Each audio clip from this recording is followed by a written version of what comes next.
Good morning, good afternoon, good evening, everyone, wherever in the world you are, and welcome to a very special international edition of the Red Corner Show. I am Dr. Shamila Ramjawan, an academic, a global award-winning entrepreneur, founder of the PrincessD Menstrual Cup, the Olympus International Awards, and the Red Corner Show. We are gathered to mark Menstrual Hygiene Day 2026 under the powerful and unifying theme, Together for a Period-Friendly World. This is not just awareness, it is a growing global effort to break the silence, fight the stigma, and ensure that every menstruator has the dignity, information, and access they deserve. Today, I'm joined by remarkable PrincessD Menstrual Cup ambassadors, leaders who represent education, public service, gender equality, and health advocacy across Africa and the globe. This conversation is one of heart, truth, and impact. So let us begin. Welcome to my co-host today, Dr. Sandra Da Mata, as well as our special guests, as I've mentioned, our brand ambassadors.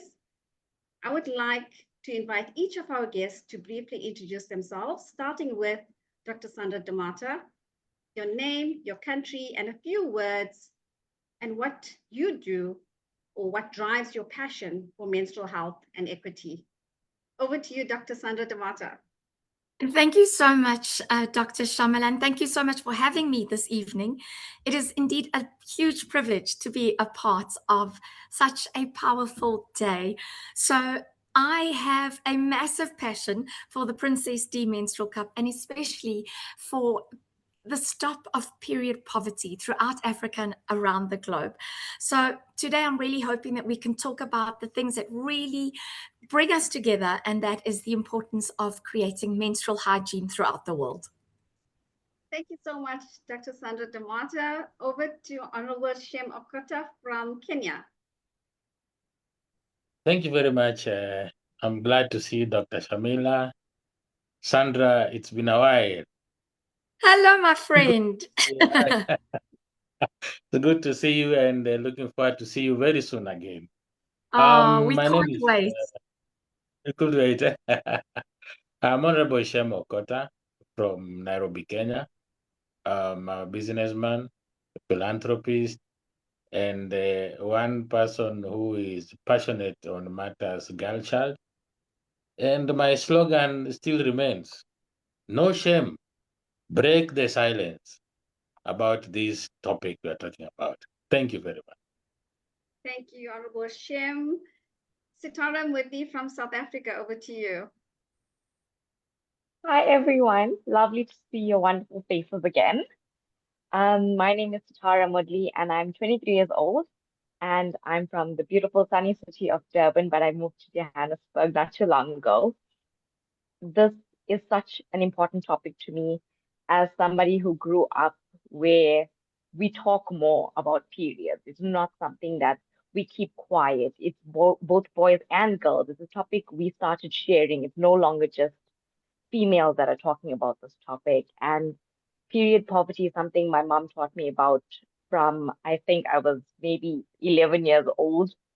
And I've been so educated on it that I want to share that same education with others and help them understand that this glass ceiling needs to be broken in order for us to keep growing as a society, for us to grow as one unit, because it's no longer a separate entity. It's one. We all are one. And that's why I'm so privileged to be a part of the ambassadors of PrincessD Menstrual Cup with Dr. Shamila.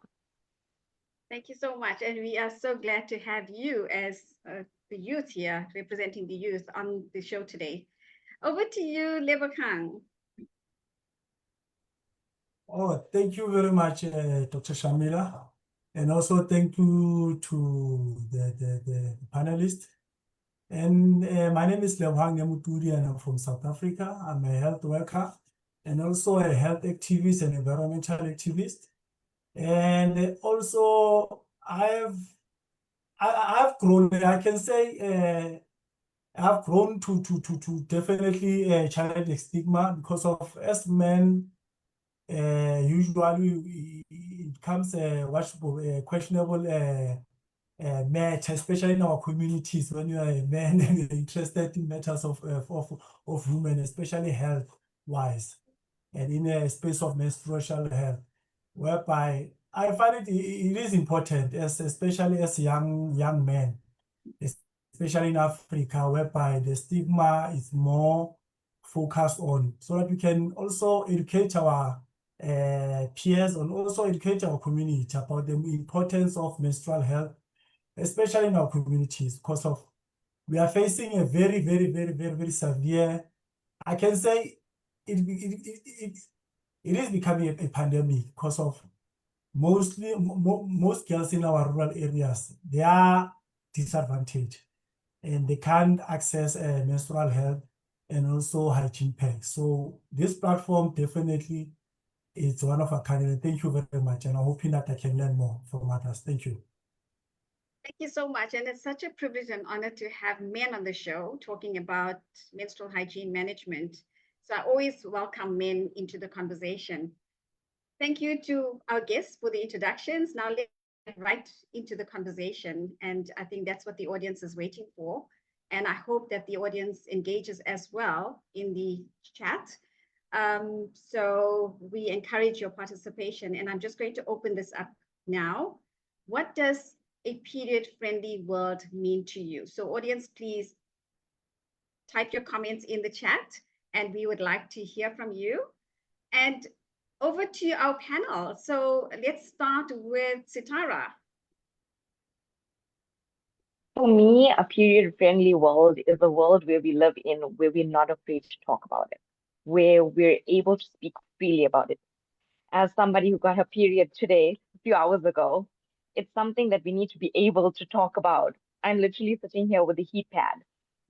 I'm environments where we're forced to behave normal, even though it's been scientifically proven that periods are as painful as heart attacks.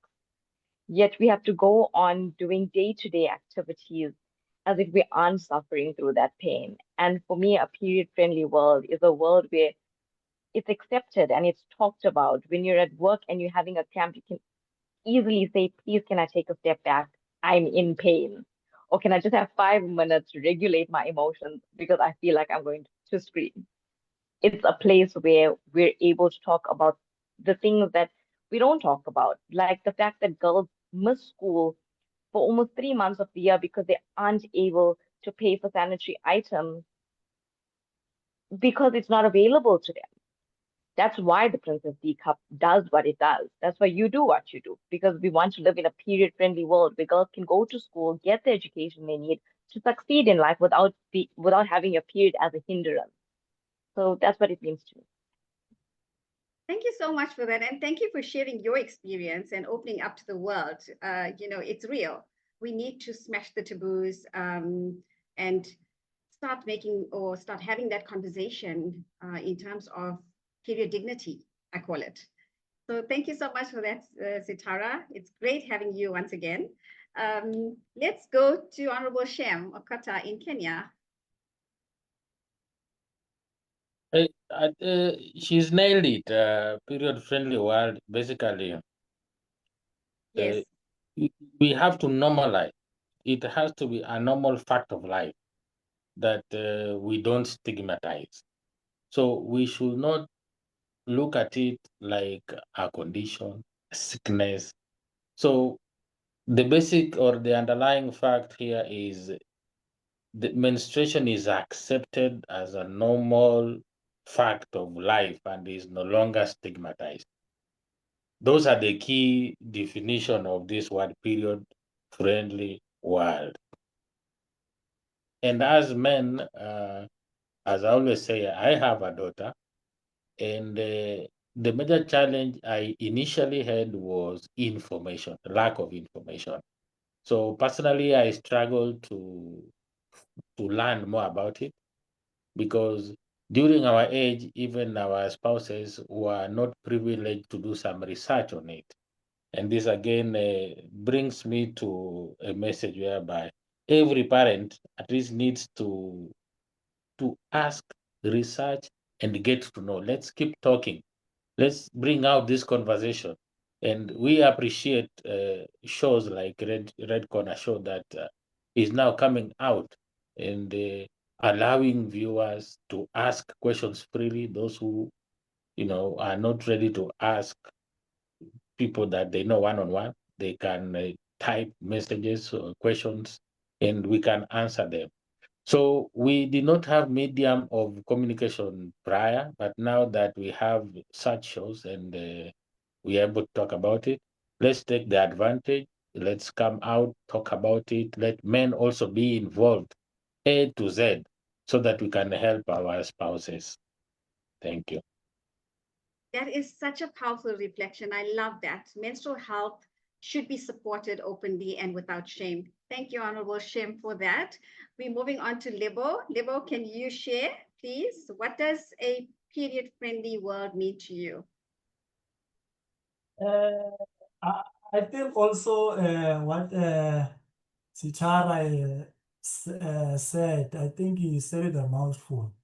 But maybe in short, I can say maybe a period-friendly world is one where menstruation doesn't limit opportunity, dignity, or participation in daily lives, whereby people cannot be what you call being, I can say being stigmatized because of they are of a certain gender or so forth.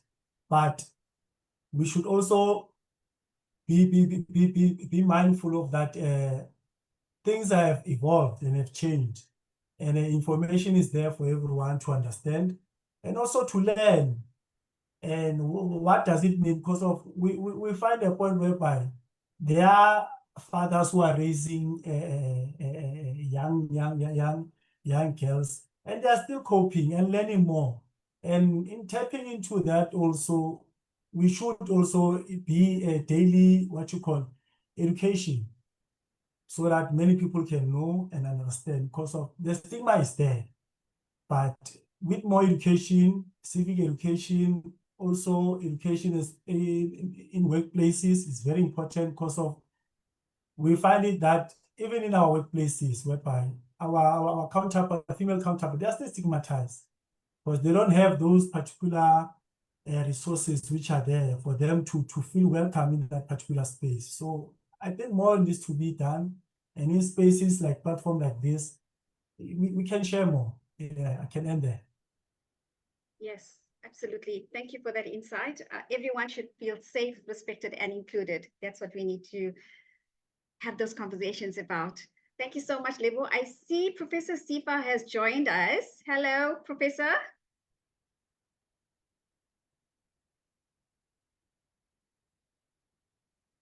Can you hear me? Yes, I can hear you. Yes, thank you so much. How are you doing today? Very well, thank you. Are you going to turn on your camera so we can see you? Oh, okay, let me um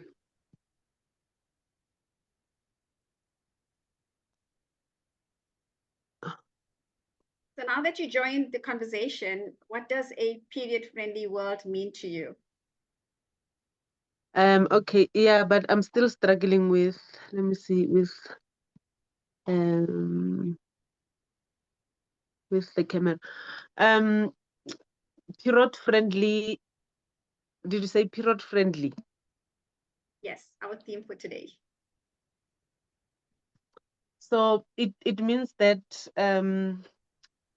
communities need to work hard to ensure that they improve awareness, in terms of educating the younger girls in their communities, and also making sure that from the schools and the clinics there are facilities that are user friendly for everyone, women and also girls, where there are toilet papers and running water, and also ensuring that just the infrastructure is in a good condition. Also, by separating the toilets where females and girls would be free to walk into a restroom and do whatever that they are doing without having to mix with others. Thank you. Thank you so much. I think your response highlights the importance of education and equality as well. And that's what we need in our schools. So Yes. over to Dr. Sandra. Thank you so much, Dr. Shamila Ramjawan. And it's such a privilege and an honor to be sharing in this panel discussion with everybody. I can definitely sense that we're all very passionate about stopping menstrual poverty. So I'm wanting to ask Sifa, Prof. Sifa, in your experience, what do you believe are the biggest menstrual health challenges that are facing girls and women, particularly in South Africa today? And I think you've touched on that a little bit, but perhaps you could also give us a little bit of an input into how does that period stigma then continue to affect education, confidence, and, as you mentioned, participation in society? So for me, the biggest menstrual health challenges would be, a period poverty. A period poverty would be lack of access to affordable sanitary products, especially in the rural areas and where people, earn little income. And also many people still from the rural areas, many people still use, clothes or rags, instead of having sanitary towels. So it is still a challenge. I don't know what is it that we can do so that they are easily accessible to them. Also, poor wash infrastructure. Schools and communities often lack clean water. A school would run a week without water, and imagine all the girls that are on their periods from the school, what's going to happen to them. So also the toilets would not be clean. There would not be disposable facilities. So also the frustration of after removing, my sanitary towel, what do I do with it? Do I go with it to class, put it in my bag, mess everything up, or what is it that can be done? And also there's misinformation and silence. There's limited information that goes to the people in the communities. So that is also the work that we need to be doing, reaching out to communities and ensuring that we bring awareness, to the women and girls there.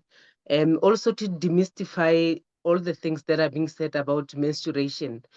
Sometimes our elders used to make us feel like when you are on your periods, you are filthy and you should not be around people.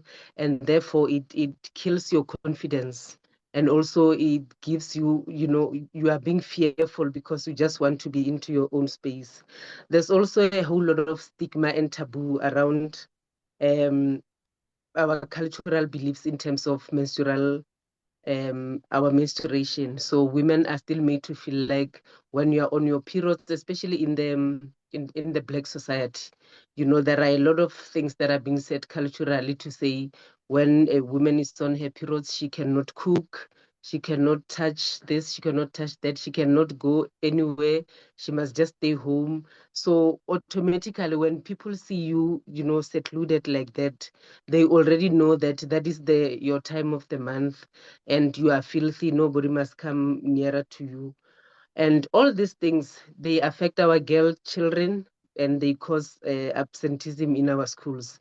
So a girl would miss approximately 5 days every month because she cannot afford sanitary towels.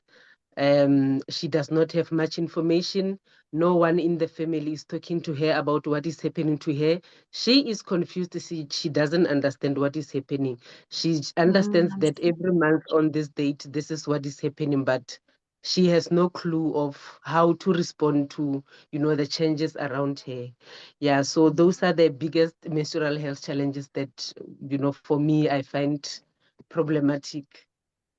Thank you so much. Thank you so much. Thank you so much, Professor Sifa, for such deep and impactful insight. I think just as a mom as well, I'm just kind of feeling that in my chest. Oh, that must be so challenging. I'm going to ask Lebohang in our panel. Lebohang, many people still view menstruation as a topic that's only for women. Why is it important to be having these conversations and be more active in discussions with men and boys, and to get them as active allies when it comes to the menstrual health advocacy? Oh, thank you for the question. I think it's very much important because of currently we're moving to a very different position, especially in our different culture societies, whereby men, they should play a very active role because of we getting to a point whereby men are raising young girls, and in that role as a father, you have to know, because of you have to give advice when that time comes of menstruation period that come in that particular month. You see, you have to be able to assist the princess in understanding that this is what is happening. You have to go through this what you call a period of menstruation, and sadly, especially in our Black communities, it's still taboo. It's something whereby when you start to talk about it or advocate for women's health, people find it troubling. Even in my space, even the health what you call health system, especially in the public sector where I'm working, you find my peers, especially my female male counterpart, it becomes a problem. Like even today we're talking because we had earlier. I was telling that today I will be part of a discussion discussing menstrual. Just watch that and be part of that. And they were like, yeah, like they didn't respond. And I said it's a problem because of as health workers we are encouraged to what you call to also educate our communities about menstrual health, but at the same time we are the one spreading that what you call stigma, because of as Prof said it's still a stigma. And I grew up in my family whereby when a woman is in period, they don't wash, they don't cook, they don't go around the streets and everything.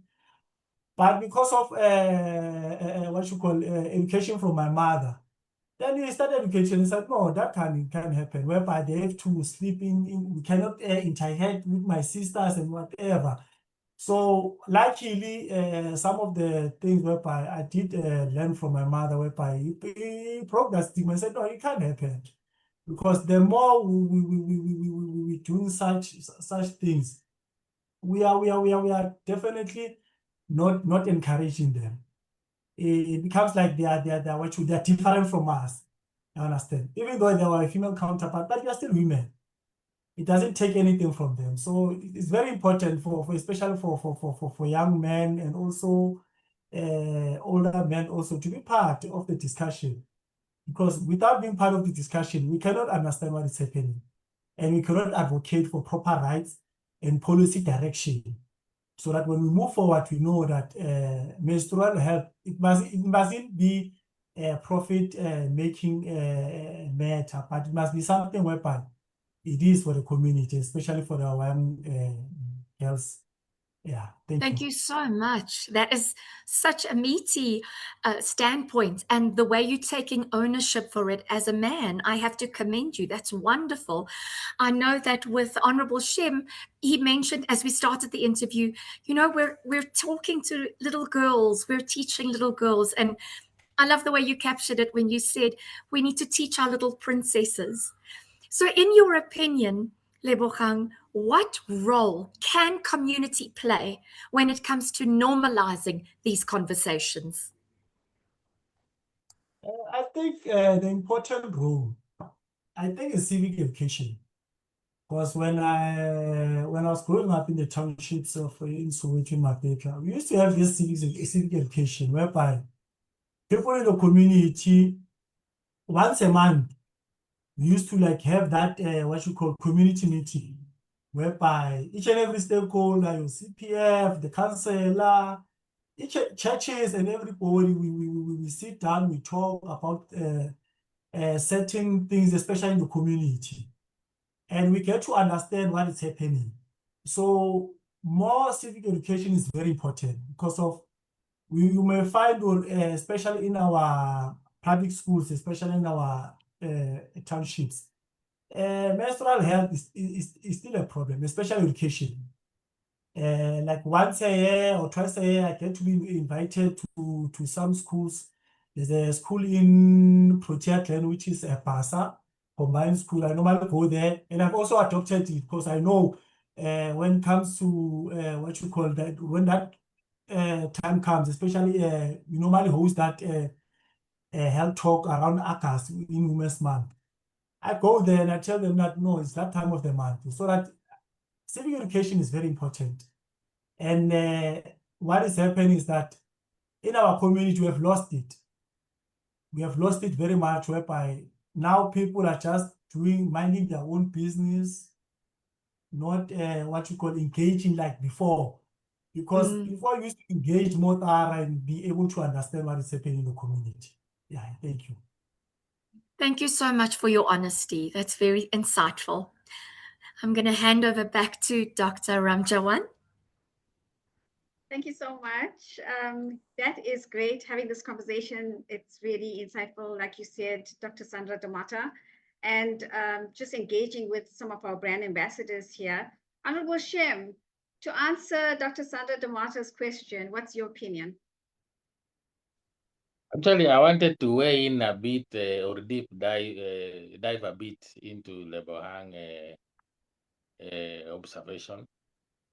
Let us identify who brings stigma, because if this process affects our girls and women alone, so the only person who can, make us call the process stigma is a male child. So that answers the question that we have to be involved A to Z. Yes. Because we are the only ones who can promote stigma. But if we have the information, then we will not have stigma. So that's what I wanted to mention. So it's very, very important. And I still would like to go back to the earlier comment I had made about parents not having information. We are struggling to get the information. We are struggling to air out what we feel as parents to the government, for example, because we need help from the government. We need big help from the government because these products we're talking about, most of them are imported from other areas. And we really need the government to come in on matters, taxes, waivers, so that we don't pay the VAT, and coming up with programs in school, maybe in primary schools from the word go, so that the kids that come up in primary levels also know what is happening. So it has to be the curriculum. It has to be part and parcel of the curriculum. I'm glad, like now here in Kenya, we've seen some improvement. At workplace, we have like 2 paid days off every month. I know it is not so much. They should be giving about 3 or 4 days, but it is something that we have to recommend. So let us just continue to create more initiatives. Let us not have only an initiative that cuts or comes across once a year. We can have something quarterly. We can have more of Red Corner shows, because I'm very sure people will see and hear us out. Yes, for sure. Absolutely. Thank you so much for that. But while we're on the same topic, how can parents better support young girls during puberty? Very simple. Just by being by their side. You have to be available. You have to be able to ask how they are feeling. Mhm. You don't judge them. then out of that, explain to them, because these changes that comes during puberty, apart from menstruation, you'll have body changes, you'll have, there will be weight changes. So as a parent, you need to start talking and be available to the girl child. Absolutely being supportive. That's wonderful. Yeah. Yes, thank you so much for that. I'm going to move to Sitara. Sitara, what sort of support? I know you have an amazing mom. What support did you get during puberty? Okay, before I answer that question, I have something to add to Honorable Shem. He Sure. said that men and boys are usually the problem that creates the stigma. I went to an all-girls school, and something I can say is that even though we all experience having a period, girls do it to each other instead of empowering each other. Girls tend to put each other down and say, oh no, I don't experience pain like that. You're being dramatic, you're being unreasonable. But the problem is everybody experiences pain differently. Your genetics also play a role in that when you get your period, because girls sometimes tease you in primary school, oh, you got it so early, oh, now you're going to have to suffer. Instead of saying, oh, what is it like? Can you tell me? Because I haven't gotten mine yet. What does it feel like? Could you help me? Or being there to say, I'm not sure what your pain is like because I don't feel pain like that. Is there anything I can do to assist you? I've got Nurofen. Do you need a Panado? Is there a way that I can help you emotionally take out some of the strain that you're feeling on your body by clearing your head? Because at the same time as they don't understand the exact pain we're going through, you should never put down another woman for going through that pain because you actually don't know what they're going through. Everybody experiences it differently. Some experiences much worse than others, and some have absolutely no pain. Like me, for example, on my first day, I feel like I'm being stabbed by 109. Not only because of my period, but I have something called ulcerative colitis, which they combat each other. So you don't really know what someone else is going through unless you ask. And boys tend to be shy and they don't really want to approach a girl and ask. But woman to woman, you should be able to say, are you okay? What's going on? Do you need something from me without that stigma attached? We should be the ones that are helping each other rather than piling on what society and the rest of the world already has on us. So agree with you. Thank you for that, Sitara. Absolutely. Answer your question about, sorry, Yes, just to answer the yes, question go about on. my support system. My Sure. mom played such a valuable role in my life from the time I got my period because I wouldn't say unfortunately, because being able to get your period regularly is a blessing that we should never take for granted. But I got mine the same year as my elder sister, which my family gave me a lot of hell about because they were like, oh, your body is just growing too fast. And I was um 11. I hadn't even turned 12 yet. So they were all saying a lot of things, but my mom played me a video about how it happens to a girl, why it happens, what can happen from it. She opened a pad in front of me and put it on my panty that this is how you line it up. These are where the wings fold. If you want to try something else, these are the options. This is a menstrual cup. This is a tampon. These are the options you have. Whichever you want to try, I will buy it for you and I will help you out. And the day I got my period in the Indian community, or more in the Hindu side of things, when you first get your period, you're not allowed to be around men. You're not allowed to be by your brothers or your dad. So my dad actually couldn't see me. But when my mom had told him, there was this garage shop that had the most amazing sweets back in the day too, and could get you a lot. And he bought me all my favorite snacks from the garage shop, and he handed a packet of the sweets through my window to me. And not a single time I've had my period did he make me feel like I couldn't tell him that I'm just being moody because I'm on my period. So I grew up with an amazing support system. Wow, thank you so much. And this is the conversations parents need to start having with their kids from a very young age.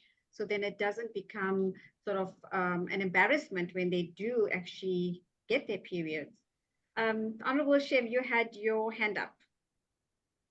Just to weigh in on that again, clinical understanding of all this, it is very, very important. And I think that a resolution should be passed that every school we need to have a matron.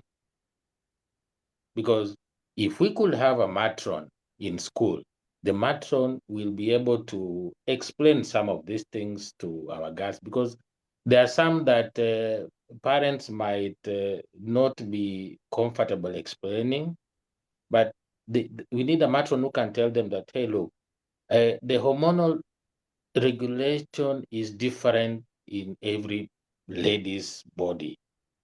We have some with severe, a lot of pain. We have others with the condition, it's called endometriosis.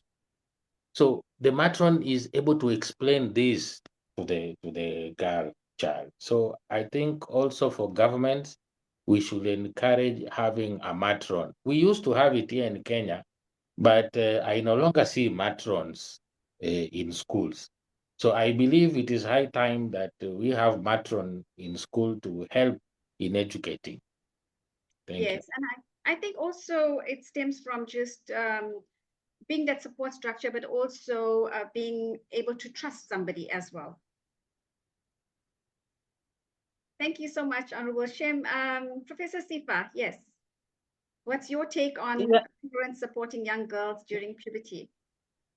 I actually wanted to, connect what I want to say with what Honorable Shem said in terms of having a matron at school. Okay. But my view was also, of the fact that we also, our government needs to also, improve and make changes around our curriculum. The information in the life orientation subject needs to completely be updated. It is so behind. It's irrelevant. It does not serve the purpose. So you cannot just introduce, menstruation, just explaining that it's a cycle that's going to happen on monthly basis. Dates are probably going to change, but it's going to happen on probably the same date as it started, and you leave it there.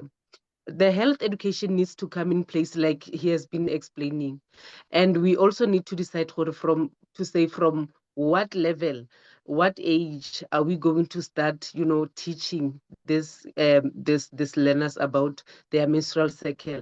Are we all still going to wait for them to have their periods, freak out, being laughed at, being ridiculed, and then we start the education? Or is there an age by the time they are now experiencing the whole thing, they've got the information and they know what is happening? In the rural areas, most of our children stay with their grandmothers. Some stay with their grandfathers. Whatever that we are talking about now, it's foreign to them. They don't know what is happening. And when it starts to happen, when they now start to get their periods, they want to hide what is happening by just putting a whole lot of things underneath there, so that nobody would know this is what she's going through, until she's probably 16 or something, when now she starts talking to other girls to understand that, oh, it's not only happening to me, I'm not sick, there's nothing wrong with me, this is supposed to happen. So the curriculum, that's the first point of my first point of departure, to say we can do all these initiatives, we can have conversations until the curriculum also comes into play. We'll still be having the same conversation even next year. Thank you so much. I just want to add to that. I don't think it's so much the curriculum. I think it's what happens in the classroom, because I work in the communities, and that is something that's overlooked by the teachers in most schools. Yes, so I'm not sure if you're aware of that.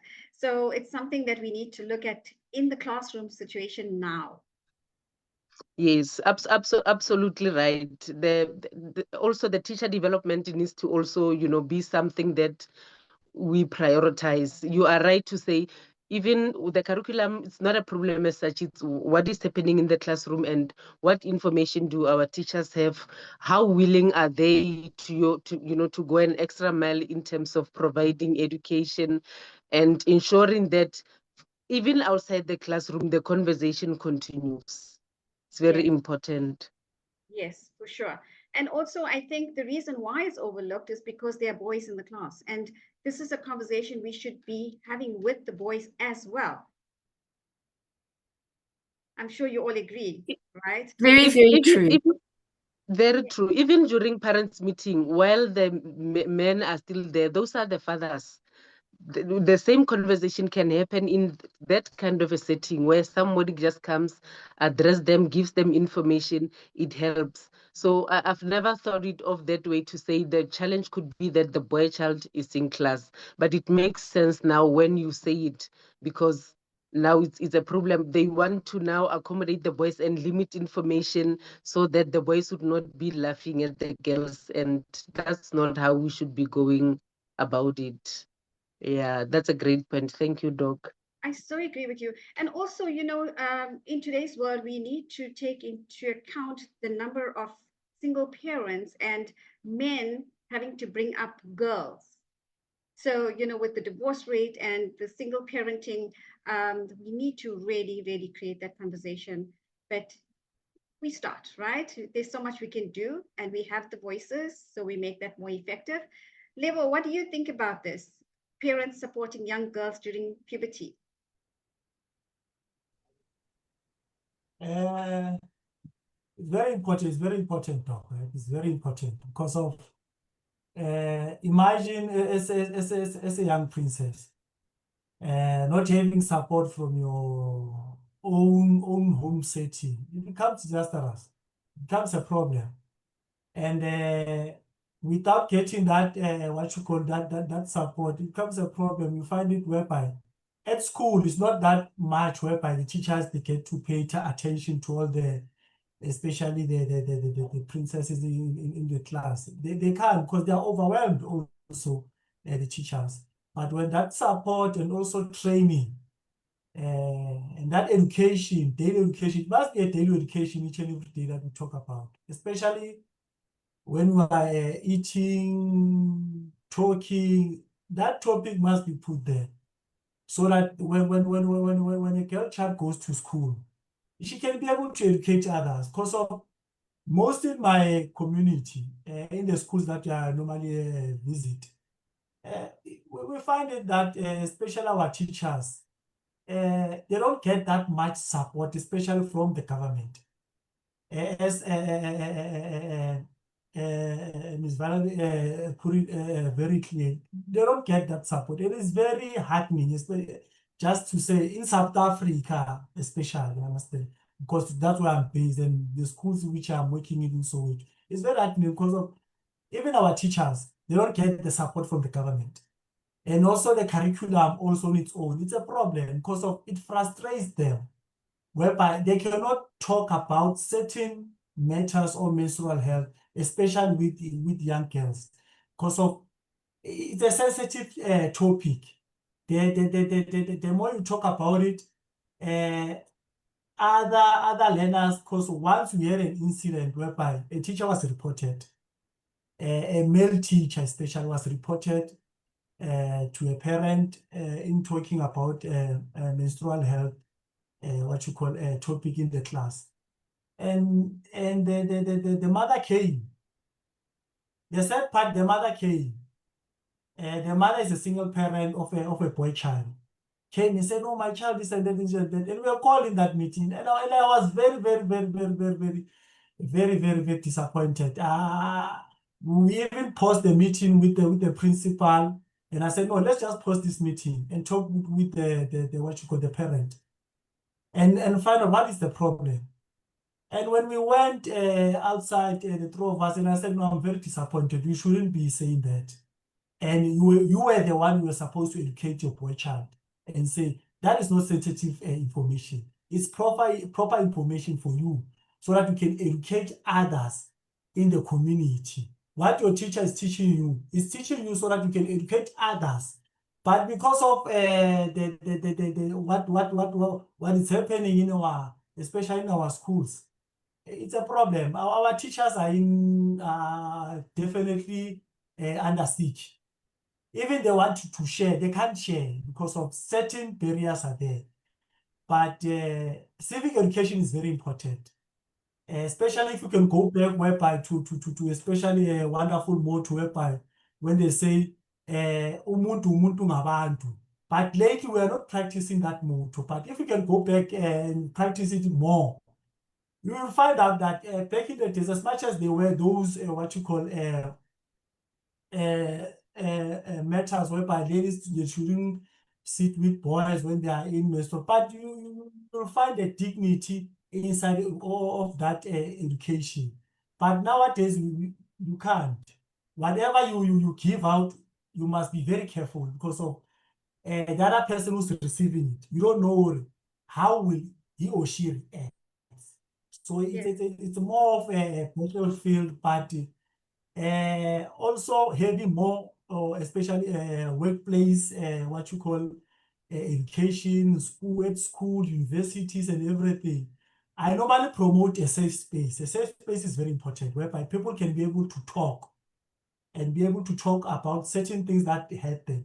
And menstrual health is one big, what you call, one big pie that we need to indulge in, and people be able to understand what is happening, so that when we move forward and advocate for policy change, we are advocating for policy change not just in South Africa or Africa, but across the globe, so that we are having a blanket approach whereby menstrual health is first priority Yes. in every community. Thank you so much for that, Lebo. And you know, you've touched on so many things that actually came out in my study. So safe spaces, education, policy intervention, and my doctoral study was improvement of menstrual hygiene management on adolescents with intellectual disabilities. And that is an area that is totally overlooked. And yes, the caregivers are now given the responsibility to look after these girls when they are sent to school. And where's the education around them? Where's the products? And how are they now supposed to take care of these girls when they do not have sufficient resources? So it is very, very important, but it is a discussion for another day. Very, very interesting study. We're going to move over to Dr. Sandra Da Mata. I'm both honored and deeply moved by what I've heard on tonight's panel. And to hear it, especially from the gentleman, I really want to take my hat off to you. You're calling things out that need to be done. You're owning things that you can own. And the plea to the community to act as one, to serve as one, to be that active change, that really does inspire me. It's no longer an excuse. We have to stick together. We have to do it. And I'm thinking, there's so many times I want to jump in and ask you something, but I'm left in awe at how much you really know already in terms of what is going on in the world. And I guess I'm wondering if this is something each of you could really think about. And Honorable Shem, you got me started on it when you said we're parents, we're fathers, we're, Lebohang, you spoke about princesses.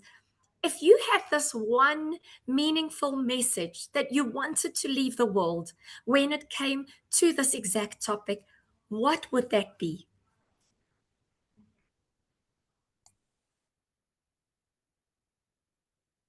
It's not an easy question.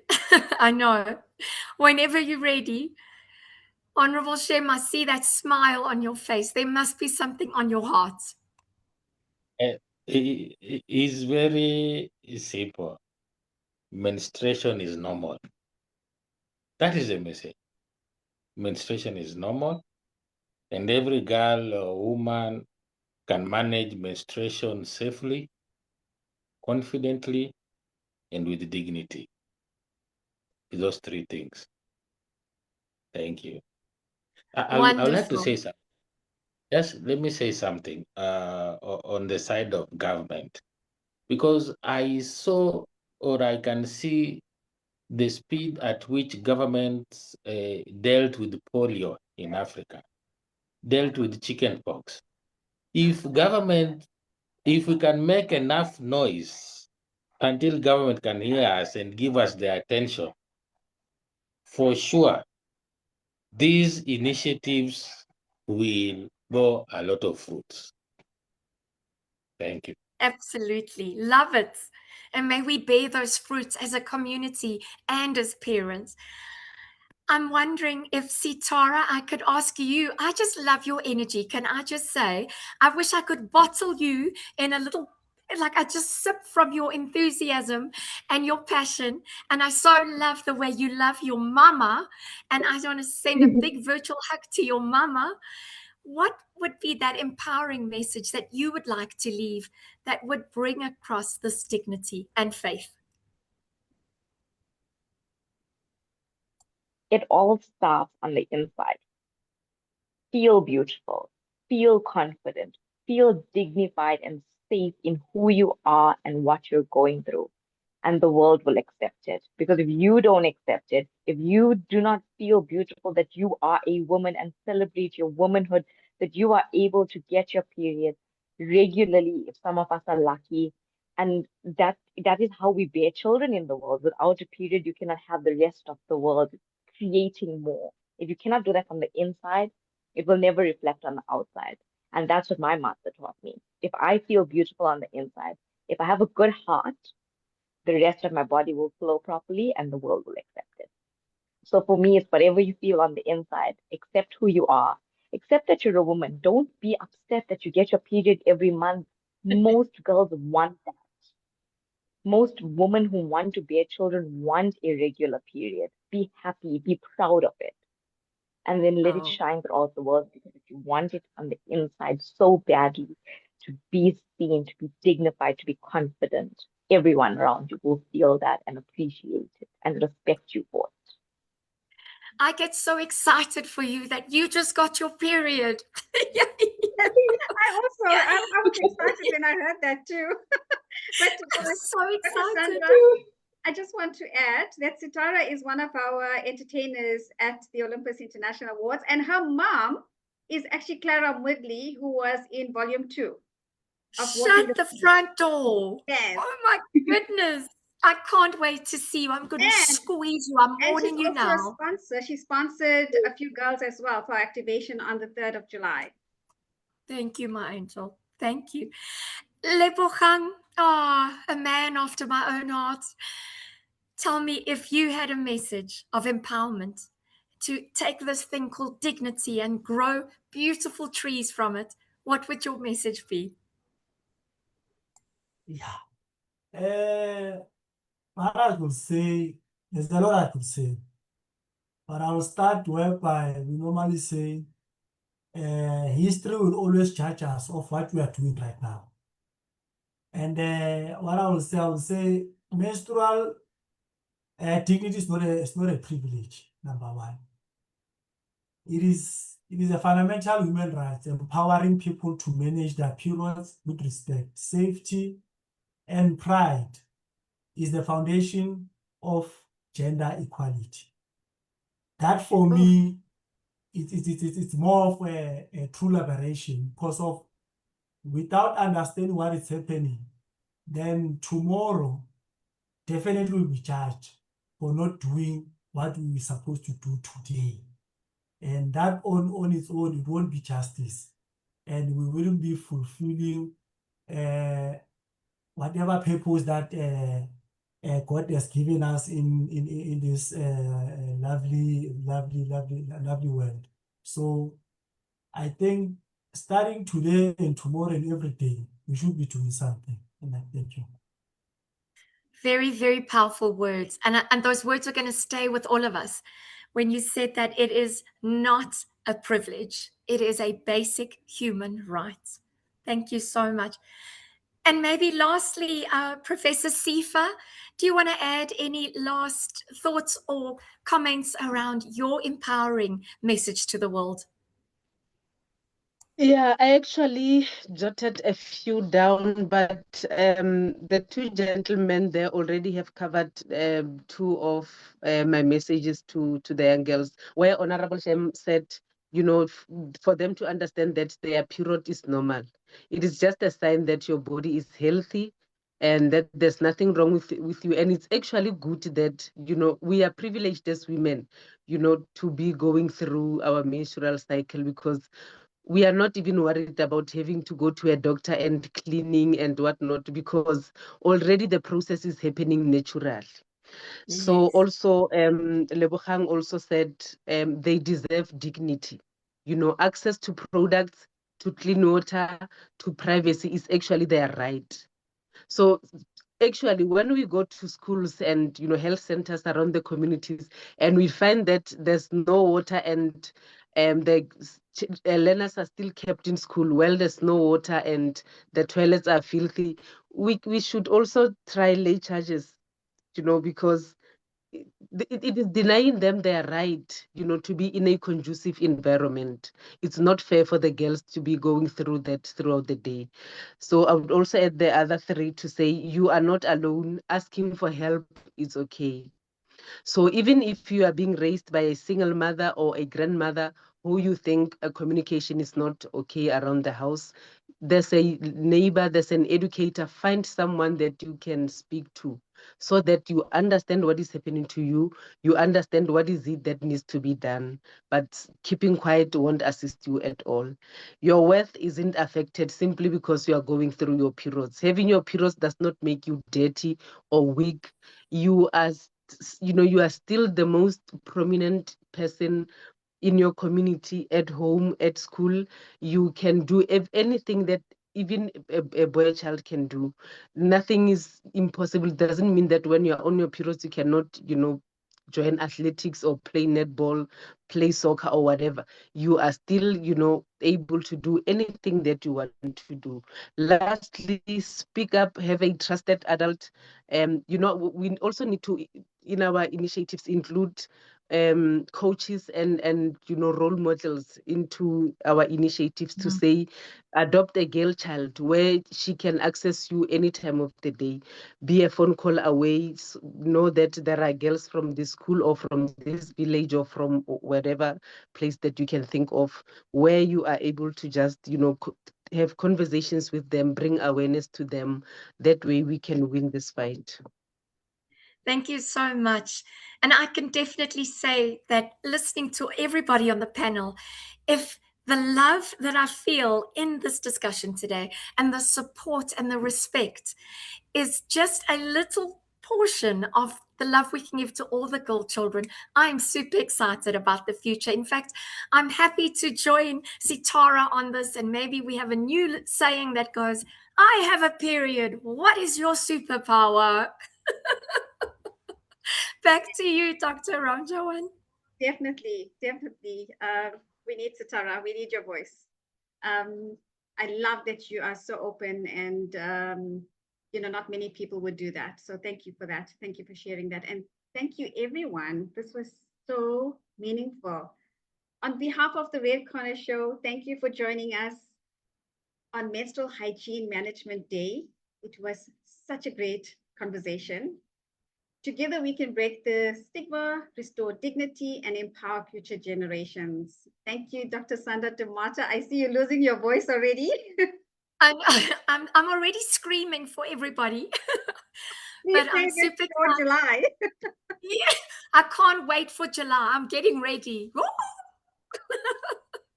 Yes, you all are going to meet each other on the 4th of July. That's going to be awesome. Actually, on the 3rd of July, when we do the activation with the school. Yeah, So we're changing the lives to the audience. We are changing the lives of 400 schoolgirls on the 3rd of July. And that's in partnership with Brand South Africa, the Swanee North Department of Education, and PrincessD Menstrual Cup, and our wonderful ambassadors. So thank you so much for that. To the audience, if you would like to get on the show, please do join me, redcornershow@gmail.com, and you too could be sharing your stories. We welcome you. Let us continue working together for a period-friendly world. Happy Menstrual Hygiene Management Day, everyone. Thank you so much for joining me. See you in July. Thank you. Bye. Bye.